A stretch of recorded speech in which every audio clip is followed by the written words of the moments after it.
এখন আমরা দেখব ভাস্কুলার বান্ডলের ক্লাসিফিকেশন। ভাস্কুলার বান্ডলগুলা মানে জাইলেম এবং ফ্লোয়েমের যে কোষগুলো আছে, একটা ক্রস সেকশন যদি আমরা নিই তাহলে বিভিন্ন জায়গায় বিভিন্নভাবে থাকে। কখনো গোলাকারে থাকে, কখনো দেখা যায় রেডিয়ালি থাকতেছে এবং বিভিন্ন সময় বিভিন্নভাবে থাকে। তো এগুলো কেন এইভাবে থাকে, কাদের ক্ষেত্রে কোন ধরনের থাকে, আমরা এখানে কিছু ট্রিক এবং লজিক শিখব। তো আমরা এক কাজ করি, আমরা জানি দিস ইজ জাইলেম। ধরা যাক আমরা এইভাবে দিলাম দিস ইজ জাইলেম। এখানে অনেক কোষ আছে জাইলেমের, হ্যাঁ, আমি করলাম না, এটা ক্রস সেকশন আর কি। একটা গাছ এরকম আছে, কাটলাম, কেটে আমরা উপর থেকে দেখতেছি। ধরা যাক দিস ইজ ফ্লোয়েম। ফ্লোয়েমটাকে আমরা এইভাবে দেখাচ্ছি।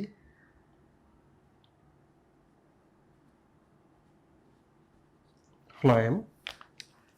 এবং ধরা যাক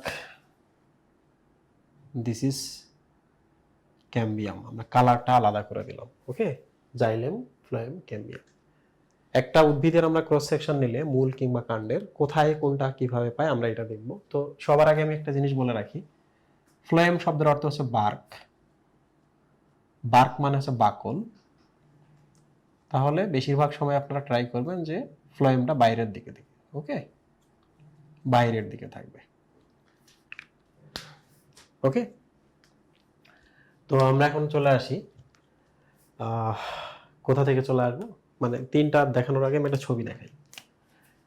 যদি কখনো দেখেন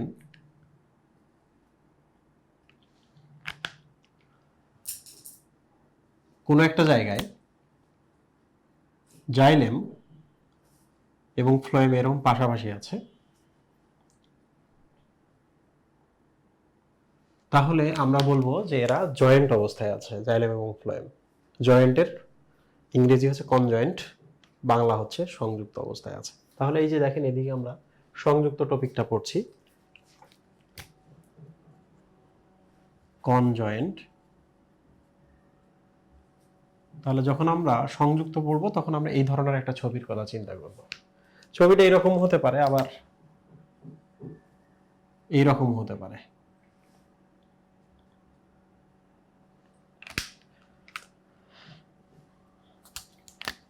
মাঝখানে ক্যাম্বিয়াম থাকতে পারে। ওকে, মাঝখানে কি থাকতে পারে, দিস ইজ ক্যাম্বিয়াম। তো যেহেতু জাইলেম এবং ফ্লোয়েম যুক্ত অবস্থায় আছে, তাহলে এটাকে আমরা বলবো সংযুক্ত। এখানেও জাইলেম ফ্লোয়েম এক জায়গায় আছে যুক্ত অবস্থায়, সংযুক্ত। তবে এখানে একটা কথা হচ্ছে যে এরা আর এরা একসাথে যুক্ত অবস্থায় আছে, হাত ধরাধরি করে আছে, তারা এরা কি বদ্ধ, ক্লোজড।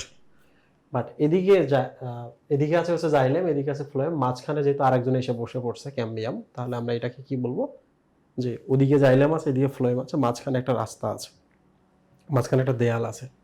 তাহলে ওরা ওদিকে, এরা এদিকে, মাঝখানে যেহেতু রাস্তা আছে, তাহলে আমরা বলবো এরা ওদের থেকে মুক্ত, এরা নিচেরটা থেকে মুক্ত, মাঝখানে যেহেতু রাস্তা আছে। আচ্ছা, কখনো যদি আপনি দেখেন আমরা একটা ক্রস সেকশন নিলাম, উদ্ভিদের একটা ক্রস সেকশন নিলাম, এখানে xylem phloem, xylem phloem, xylem phloem এরকম। So this is xylem, this is xylem, and this is xylem.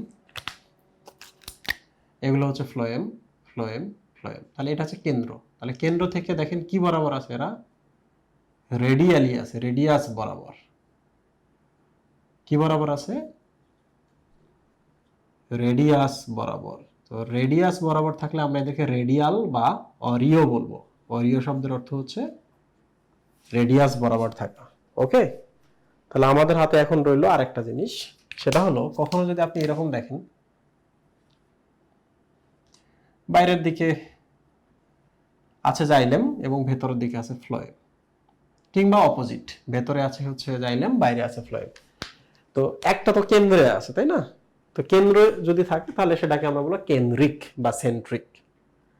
তাহলে এখানে কি সংযুক্ত অবস্থায় আছে, তাহলে যুক্ত ভাস্কুলার বান্ডলেরা, এখানে ভাস্কুলার বান্ডলগুলো রেডিয়াস বরাবর আছে, সো ওরিও ভাস্কুলার বান্ডল, আর এটা হচ্ছে কেন্দ্রিক ভাস্কুলার বান্ডল। এখন আমরা দেখি নিচে এই জিনিসগুলো আমরা বিভিন্ন জায়গায় বসাবো।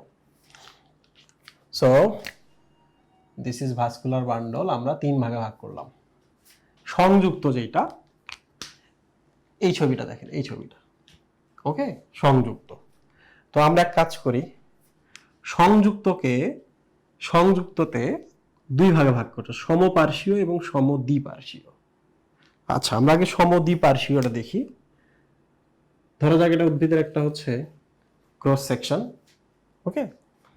তো আমরা এই জায়গায় একটা দিলাম,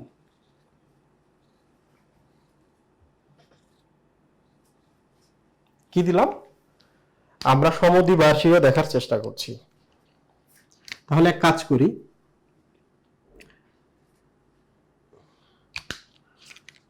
এই পাশে তো সবসময় কি থাকবে, পেরিফেরির দিকে সবসময় ফ্লোয়েম থাকবে, তাহলে ফ্লোয়েম দিলাম। তো মাঝে মাঝে দেখা যায় ভেতরের দিকে ফ্লোয়েম আছে, এবং মাঝখানে থাকবে হচ্ছে জাইলেম। একটু বোঝার চেষ্টা করেন, ঠান্ডা মাথায় থাকেন, তাইলে আপনার ব্যাপারটা ক্লিয়ার হবে।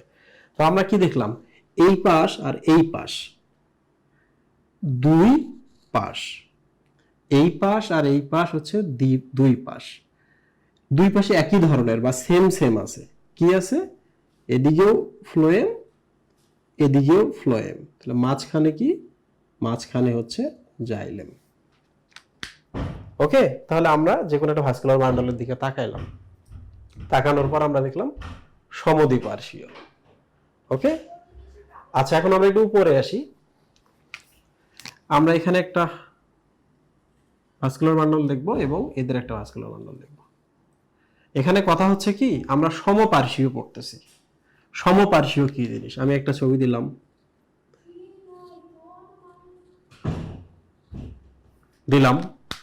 ওকে।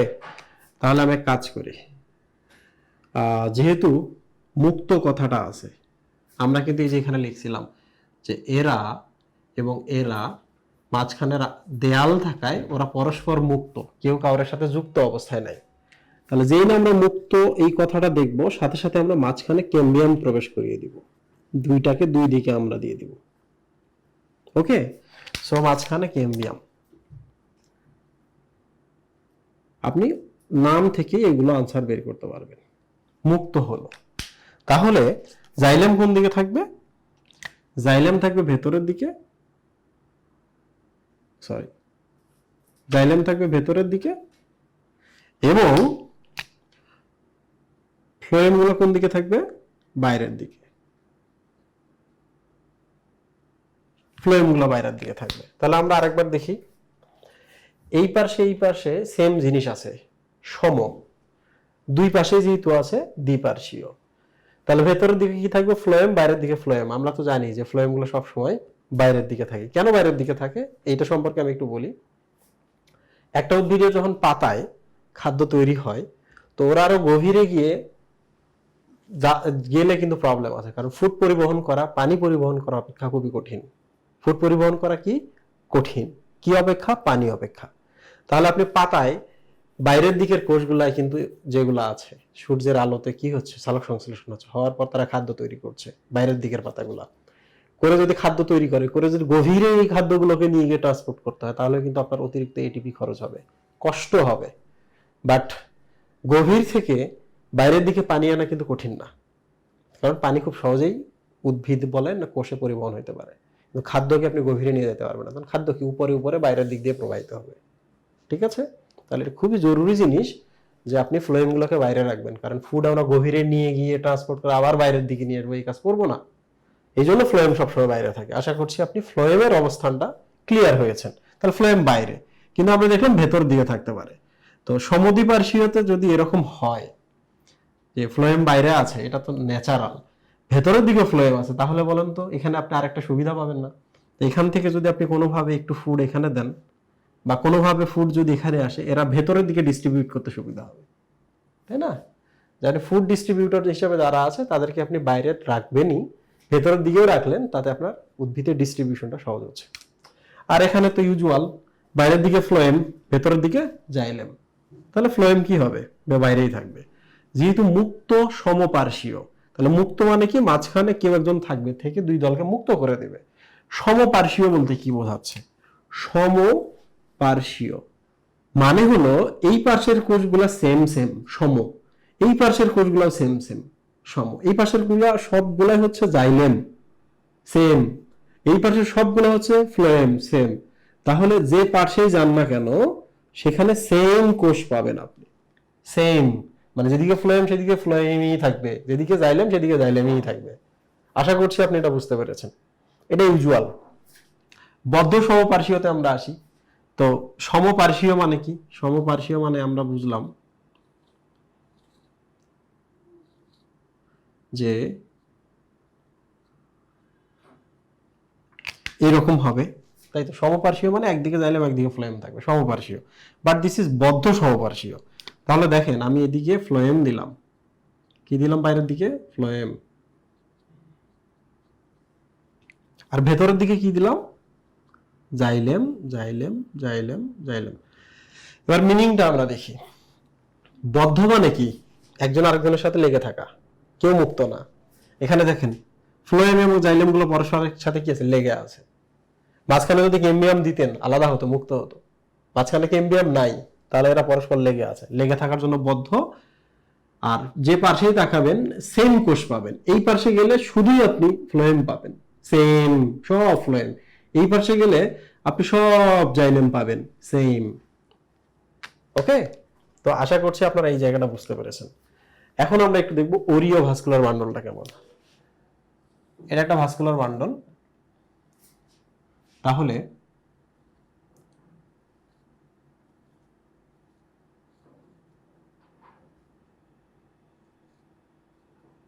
ধরো যাক this is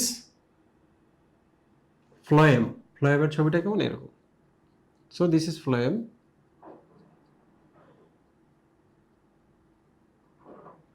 so this is phloem. তাহলে এগুলা কি? সবগুলাই জাইলেম। তাহলে আমরা একটা জিনিস এখানে পেলাম, এখানে কিন্তু এরা পরস্পরের সাথে যুক্ত নাই। যেখানে জাইলেম ওদিকে শুধু জাইলেম পড়ে আছে, যেদিকে ফ্লোয়েম সেদিকে শুধু ফ্লোয়েম পড়ে আছে। এবং তাদের বিন্যাসটা কি? ওরিও।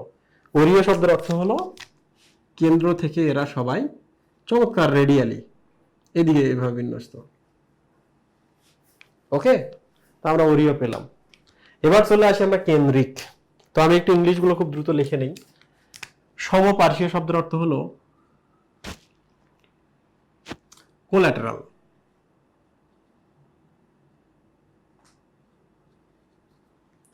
মুক্ত সমপার্শ্বীয় মানে হচ্ছে ওপেন কোল্যাটারাল, বদ্ধ সমপার্শ্বীয় মানে হচ্ছে ক্লোজড কোল্যাটারাল, আর সমদ্বিপার্শ্বীয় হচ্ছে বাইল্যাটারাল, বাইল্যাটারাল বা বাইকোল্যাটারাল। ওকে, শেষ করেছি আমরা। এখন আমরা ওরিওতে আসি। ওরিওর ক্ষেত্রে আপনি লিখবেন রেডিয়াল। ইংলিশে থাকতে পারে, বিশেষ করে মেডিকেল এডমিশনে ইংলিশে অনেক টার্ম দিয়ে দেয়। আর একাডেমিকের ক্ষেত্রে তো খুবই কঠিন হয় প্রশ্ন।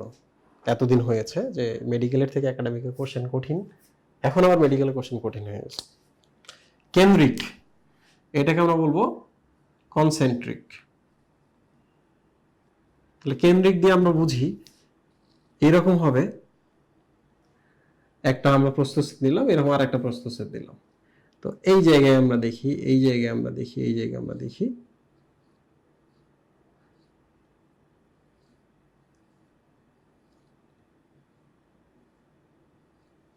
দেখেন জাইলেম কেন্দ্রিক। তাহলে জাইলেম গুলা মাঝখানে থাকবে। জাইলেম তো ডট ডট দিয়ে আমরা দেখিয়েছি, এই যে এখানে জাইলেম গুলো মাঝখানে। এখানে ফ্লোয়েম কেন্দ্রিক, তাহলে ফ্লোয়েমটা মাঝখানে থাকবে, ফ্লোয়েমটা মাঝখানে থাকছে। তাহলে জাইলেম যদি কেন্দ্রে থাকে তাহলে ফ্লোয়েমটা কি হবে? এদিকে বাইরে থাকবে। ফ্লোয়েম গুলো কোথায় থাকবে? বাইরের দিকে।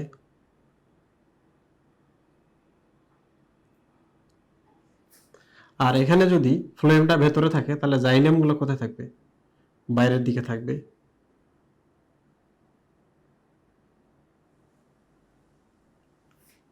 এমপি ভাসাল এবং এমফি ভাসাল এবং এমপি ক্রুরাল বা ক্রিবাল, এরকম একটা দুইটা শব্দ আছে, সেগুলো দ্বারা কিন্তু জাইলেম এবং ফ্লোয়েম কেন্দ্রিক বোঝায়। তো বইয়ে যেহেতু না আমি ওটা দিলাম না। তো জাইলেম কেন্দ্রিকের একটা ইংলিশ নাম আছে, দিস ইজ কল্ড হ্যাড্রোসেন্ট্রিক। হ্যাড্রোসেন্ট্রিক ফ্লোয়েম কেন্দ্রিকের আরেকটা নাম হচ্ছে লেপ্টোসেন্ট্রিক। লেপ্টোসেন্ট্রিক, মনে রাখবেন লেপ্টো মানে হচ্ছে পাতলা আর হেড্রো মানে হচ্ছে থিক। ওকে, থিক মানে হচ্ছে জাইলেম গুলো যেখানে থাকে এরা কিন্তু ছোট ছোট ছোট, জাইলেম তুলনামূলক ছোট। তো জাইলেম গুলো যে জায়গায় থাকে অনেকগুলো থাকবে, তখন মনে হবে আরে অনেক তো এখানে, থিক পুরু বা অনেক বেশি ঘন। আর ফ্লোয়েম কেন্দ্রিককে বলা হয় লেপ্টোসেন্ট্রিক। লেপ্টো মানে হচ্ছে পাতলা। তো ফ্লোয়েম গুলো যেখানে থাকবে 2-3টা বা 4টা থাকবে, তো একটু বড় বড় এরা। তো বড় হলে অল্প থাকবে, আর অল্প দেখলে আপনার মনে হবে কি পাতলা অল্প একটা। তো এই জন্য এটাকে হেড্রো এবং ল্যাপ্টোসেন্ট্রিক বলে। তো আমরা মোটামুটি সব কভার করেছি। এখন আমরা দেখব বিন্যাসগুলো কেন আলাদা হয়। আমরা বিন্যাস আলাদা হওয়ার এই যে এখানে একটা কারণ ব্যাখ্যা করেছি। ফ্লোয়েম বাইরের দিকেই থাকে, কারণ ফুড বাইরে বাইরেই পরিবহন হয়। ভেতরে পরিবহন করে বাইরে আনা বা ভেতরে নিয়ে যাওয়া খুব কঠিন, এটিপি খরচ হয়। বাট যদি এরকম হয় তাহলে বাইরের ডিস্ট্রিবিউশনটা সহজ, ভেতরে ডিস্ট্রিবিউশনটা সহজ। ইউজুয়ালি তো সবাই এইরকম, একটু খেয়াল করেন, ইউজুয়ালি সবাই হচ্ছে এরকম। আর একটু দেখেন এর মাঝখানে কেম্বিয়াম নাই। তো কেম্বিয়াম তো হচ্ছে সেকেন্ডারি জাইলেম এবং সেকেন্ডারি ফ্লোয়েম তৈরি করে, মানে আরো জাইলেম ফ্লোয়েম দরকার হলে তৈরি করে। সেই সকল উদ্ভিদ, বিশেষ করে দ্বিবীজপত্রী উদ্ভিদ মোটা হয়। তো কেম্বিয়াম থাকলে কিন্তু এটা মোটা হবে। তো এটা দেখে আমরা বুঝতে পারছি যে এটা আম গাছ না, এটা হচ্ছে ধান গাছ। ধান গাছ থাকলে কেম্বিয়াম থাকবে না, কারণ এখানে কেম্বিয়াম থাকলে ওরা আরো কোষ তৈরি করবে, তখন সেকেন্ডারি বৃদ্ধি হবে। তো যাই হোক, মাঝখানে কেম্বিয়াম আছে, কেম্বিয়াম দেখে বোঝা যাচ্ছে যে এটা দ্বিবীজপত্রী উদ্ভিদ, কারণ কেম্বিয়াম আরো কোষের পরিমাণ বাড়ায়, জাইলেম ফ্লোয়েমের পরিমাণ বাড়ায়। উদ্ভিদ তখন সেকেন্ডারি বৃদ্ধি হয়। সেকেন্ডারি বৃদ্ধি শুধু দ্বিবীজপত্রী উদ্ভিদের ক্ষেত্রে হয়। তো আমরা এটা নিয়েও কথা বলবো না, আমরা শুধু বলতে যাচ্ছি যে প্রত্যেকটার এই প্যাটার্ন গুলোর পেছনে একটা না একটা করে লজিক আছে। ওকে, তো আমরা একটু দেখি যে কোন উদ্ভিদে কোন ধরনের থাকে। কোন উদ্ভিদ আমাদের মনে রাখতে হবে এটা, কারণ এটা এডমিশন পরীক্ষায় খুব আসে, ইভেন একাডেমিকেও। আমাদের জানতে হবে যে কোন ধরনের উদ্ভিদে কোন ধরনের ভাস্কুলার বান্ডল থাকে। কারণ আপনাকে যদি একটা ছোট উদ্ভিদ দেওয়া হয়, এই উদ্ভিদটা দিয়ে যদি আপনাকে বলা হয় বলেন তো এটা কোন উদ্ভিদ, আপনি যখন ওটাকে ক্রস সেকশন করবেন, করে মাইক্রোস্কোপের নিচে দেখবেন, দেখানোর পর এই ধরনের যদি আপনি বিন্যাস দেখতে পান জাইলেম ফ্লোয়েমের মধ্যে, তখন আপনি একটা ডিসিশন নিতে পারবেন যে এটা অমুক উদ্ভিদ, অমুক গ্রুপের উদ্ভিদ। তো শনাক্তকরণটা খুব জরুরি। সো শনাক্তকরণের জন্য কিন্তু এটা জানতে হয়। সো এটা মেডিকেল, এডমিশন, ভার্সিটি সব জায়গার জন্য, একাডেমিকের জন্য ইম্পর্টেন্ট। আমরা একটু দেখি, প্রথম শুরু করব আমরা জাইলেম কেন্দ্রিক এবং ফ্লোয়েম কেন্দ্রিক থেকে। ওকে, জাইলেম কেন্দ্রিকের আরেক নাম হচ্ছে হ্যাড্রোসেন্ট্রিক। তো ফ্লোয়েম কেন্দ্রিকের আরেক নাম হচ্ছে লেপ্টোসেন্ট্রিক। তো এদের উদাহরণটা কিভাবে মনে রাখবেন, আমি এইভাবে মনে রাখি। ফ্লোয়েম মানে যদি হয় ধরা যাক ফুড, তাহলে একটা মানুষ যদি ফুড না পায় তাহলে সে কি হবে, ডাই, মারা যাবে। তাই ফ্লোয়েম কেন্দ্রিক আপনি এভাবে মনে রাখবেন যে একটা মানুষের ক্ষেত্রে যদি সে ফুড না পায় সে মারা যাবে, ডাই হবে। ডিতে হচ্ছে ড্রাকায়েনা, ওয়াইতে হচ্ছে উচ্ছা। ড্রাকায়েনা এবং উচ্ছা, OIUCCA, এটা বইয়ে আছে, দেখে নেবেন। তাহলে বাকি যেগুলো থাকবে সেগুলো হচ্ছে জাইলেম কেন্দ্রিক। বাকি 3টা আছে, যেমন SPL, IPL এর মতো, এটা হচ্ছে SPL। ওকে, পিতে হচ্ছে টেরিস, লাইকোপোডিয়াম এবং সিলাজিনেলা। টেরিস, লাইকোপোডিয়াম এবং সিলাজিনেলা। তো যাই হোক না কেন, আপনি এটা মনে রাখলে আপনার এগুলো মনে রাখতে হবে না। আপনাকে এখন আমি বলবো, বলেন তো এটা ফার্ন উদ্ভিদের ক্ষেত্রে, ফার্ন বা ঢেঁকি শাকের ক্ষেত্রে কোন ধরনের আমরা ভাস্কুলার বান্ডল পাই। আপনি বলবেন টেরিস মানে হচ্ছে ফার্ন, টেরিস মানে হচ্ছে ফার্ন বা ঢেঁকি শাক। টেরিসে তো আমরা জাইলেম কেন্দ্রিক পাই। জাইলেম কেন্দ্রিকের ছবি কি এইরকম হবে, জাইলেমটা মাঝখানে থাকবে, শেষ। তো আমরা 2টা কভার করলাম। আমরা একটু কাজ করি, এগুলো ডিলিট করে দিই, আমাদের স্পেস লাগবে। এবার আমরা দেখব ওরিও ভাস্কুলার বান্ডল। ওরিও ভাস্কুলার বান্ডলটা আমি এভাবে মনে রাখি, অপুরমা। অতে হচ্ছে ওরিও, পুতে হচ্ছে পুষ্পক উদ্ভিদ মানে সপুষ্পক উদ্ভিদ, আর মাতে হচ্ছে মূল। তাহলে পুষ্পক উদ্ভিদের মূলে ওরিও ভাস্কুলার বান্ডল পাওয়া যায়। কিভাবে মনে রাখবেন, অপুরমা দ্বারা মনে রাখবেন। তো পুষ্পক উদ্ভিদের ক্ষেত্রে আপনাকে যদি আমি বলি বলেন তো গোলাপে কোন ধরনের ভাস্কুলার বান্ডল পাওয়া যায়, তখন আপনি কিন্তু অপেক্ষা করবেন যে গোলাপে কোন ধরনের ভাস্কুলার বান্ডল পাওয়া যায়। এই প্রশ্নটা কিন্তু সঠিক না। যদি বলে গোলাপ, গোলাপের মূলে, গোলাপ গাছের যে মূল আছে সেখানে কোন ধরনের ভাস্কুলার বান্ডল পাওয়া যায়, তখন আপনি বলবেন গোলাপ তো পুষ্পক, পুষ্পকের মূলের ক্ষেত্রে ওরিও, অপুরমা। তাই না? যদি আপনাকে বলে সূর্যমুখী, আপনি বলেন অপূর্মা। শুধু সূর্যমুখী না, সূর্যমুখীর মূল। ডান। আচ্ছা, তাহলে আমরা একটা জিনিস শিখলাম, ওরিও শব্দটা শুধুমাত্র মূলের ক্ষেত্রে। মূল শনাক্ত করলে আমরা মূলে সবসময় ওরিও পাবো, মূলে সবসময় আপনি ওরিও পাবেন। তাহলে এরকম হয় যে মূলে সবসময় কোন ধরনের ভাস্কুলার বান্ডল পাওয়া যায়? ওরিও। মূলে সবসময় কি পাওয়া যায়? অপূর্মা। ঠিক আছে, এই সব ঘটনার মূলে কি? অপূর্মা। রাইট। আচ্ছা, এখন আমরা একটু দেখি, আপনাকে যদি কখনো জিজ্ঞেস করে, বলেন তো একবীজপত্রী উদ্ভিদের ক্ষেত্রে একবীজপত্রী উদ্ভিদের মূলে কোন ধরনের পাওয়া যায়, আপনি আবারও বলুন অরিও। কারণ হলো এক বীজ বলেন আর দ্বিবীজপত্রী উদ্ভিদ বলেন, এরা কিন্তু পুষ্পক উদ্ভিদ। কি উদ্ভিদ? পুষ্পক উদ্ভিদ। কারণ এক বীজ দ্বিবীজপত্রী দুইটারে ফুল হয়, ফেনারোগ্যামস। রাইট। Flowering plants. তাহলে এক বীজ দ্বিবীজপত্রী মানে হচ্ছে পুষ্পক, তাহলে অপূর্মা। ওকে, তো আমরা এখন একটু দেখি যে একবীজপত্রী এবং দ্বিবীজপত্রী দুইটাতেই যদি আমরা ওরিও পাই, তাহলে মূল দেখে তো আমরা আলাদা করতে পারবো না, এক বীজতে ওরিও, দ্বিবীজপত্রীতে ওরিও, তাহলে পার্থক্য কোথায়? পার্থক্যটা আমরা একটু দেখি। একবীজপত্রী উদ্ভিদে গিয়ে আপনি ভাস্কুলার বান্ডল পাবেন 5টার মতো, 2 থেকে 4টা পাওয়া যায়। দ্বিবীজপত্রী উদ্ভিদের মূলে যদি আপনি যান, এইরকম যদি দেখেন, তাহলে আপনি দ্বিবীজপত্রীতে কম থাকে, একবীজপত্রীতে 6-এর অধিক থাকে, 6-এর বেশি। এর মানে হলো এই যে দেখেন এখানে ভাস্কুলার বান্ডল 1 2 3 4 5 6 7 8। দেখে কি মনে হচ্ছে? এই ছবিটা দেখে মনে হচ্ছে যেহেতু 6-এর বেশি, তার মানে একবীজপত্রীর মূল এটা। যদি আপনাকে আমি এরকম একটা ছবি দেই, আপনি কি বলবেন?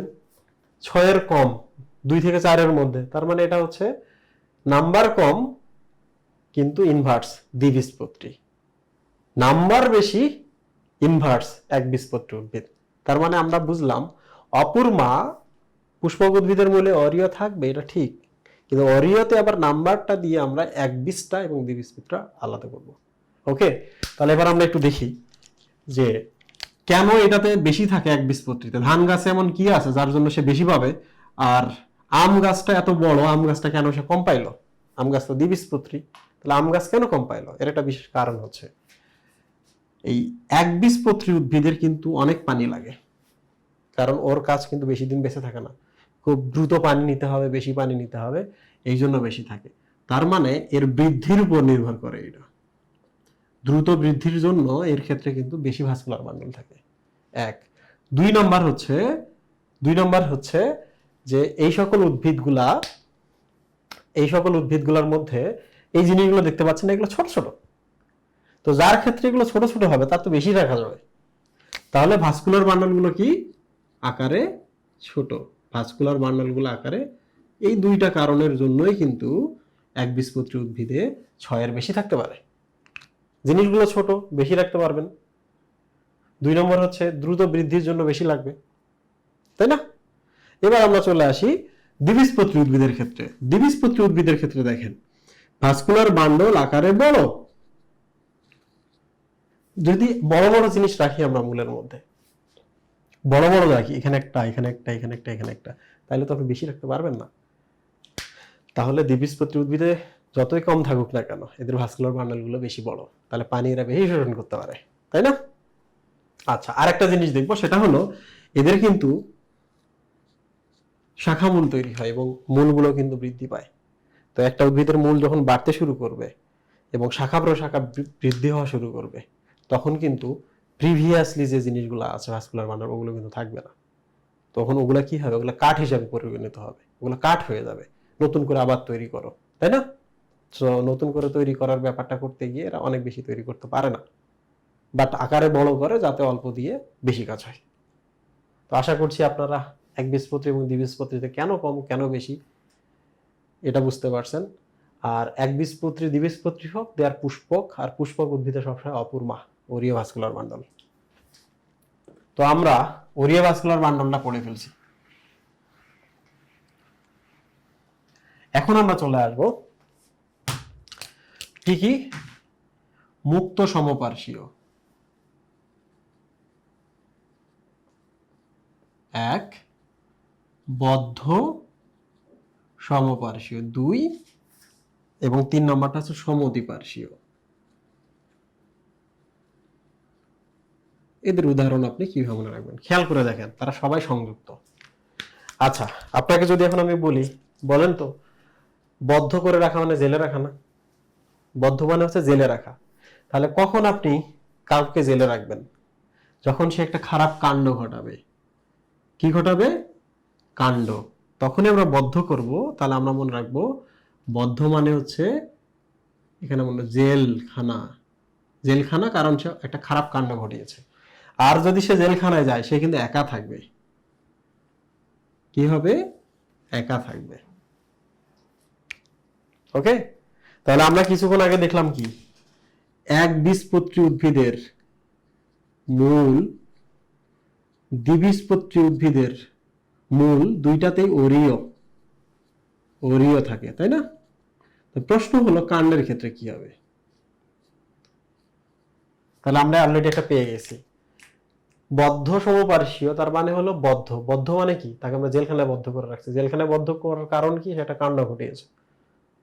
আর জেলখানায় কিভাবে থাকবে? একা থাকবে। তাহলে আমরা কি লিখবো? একবীজপত্রীর কাণ্ড কি থাকে? বদ্ধ সমপার্শ্বীয়। একবীজপত্রীর কাণ্ডে বদ্ধ সমপার্শ্বীয় থাকছে। আচ্ছা, তাহলে এখন বাকি রইল সমদ্বিপার্শ্বীয় এবং মুক্ত সমপার্শ্বীয়। তাহলে পরের প্রশ্ন হলো, একজন মুক্ত আছে, তাহলে মুক্ত থাকার কারণ কি? তাহলে সে কি ঘটায় নাই? কোনো কাণ্ড সে ঘটায় নাই, এই জন্য মুক্ত অবস্থায় আছে। আর কেউ যদি মুক্ত থাকে তাহলে তারা অন্যদের সাথে বন্ধুত্ব করতে পারবে, দেখা করতে পারবে। অন্য মানে কি? দুই, তাই তো? বদ্ধ না যেহেতু, তাহলে কি হবে? সে দুইজন অন্যজনের সাথে দেখা করতে পারবে। তাহলে মুক্ত সমপার্শ্বীর উদাহরণ কি? দ্বিবীজপত্রী কাণ্ড। তাহলে আমরা এখানে লিখলাম হচ্ছে দ্বিবীজপত্রী কাণ্ডের ক্ষেত্রে মুক্ত সমপার্শ্বীয়।